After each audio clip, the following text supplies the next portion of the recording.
এই রকম তারা যা বলে সব মিথ্যার উপর বলে। অনেক কিছুই তারা জানে না কিন্তু মানে, অনেক কিছু তারা বোঝে না কিন্তু মানে, অনেক কিছু তারা দেখে না কিন্তু মানে, কিন্তু দেখি না বুঝি না এই জন্য মানে না। এই কথাটা শুধু ইসলাম গ্রহণের ক্ষেত্রে বলে, আল্লাহর ব্যাপারে বলে, গায়েবের ব্যাপারে বলে, আখেরাতের ব্যাপারে বলে।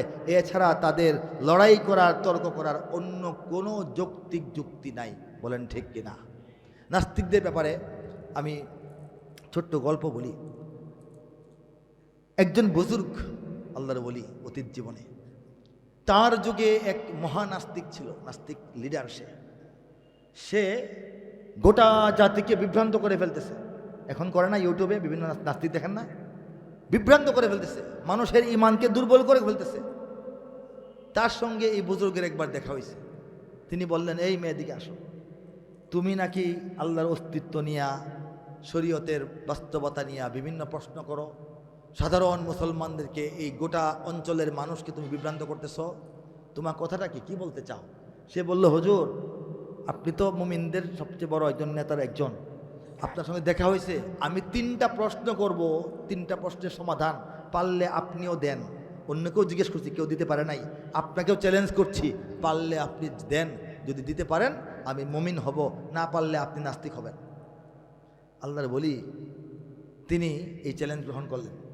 তিনি বললেন, ঠিক আছে চলো আমার খানকায়, চলো এক জায়গায় বসে কথা বলি।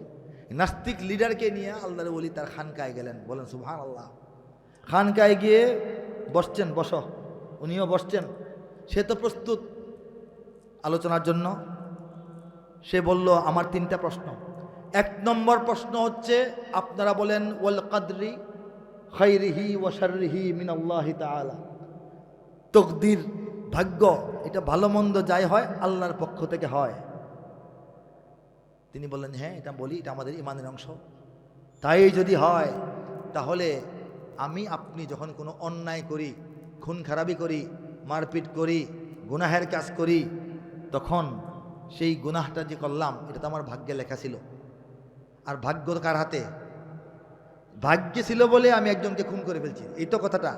ওই লোকের ভাগ্যে ছিল সে মারা যাবে, আমার ভাগ্যে ছিল আমি তাকে মারব। কিন্তু ভাগ্যের মালিক কে?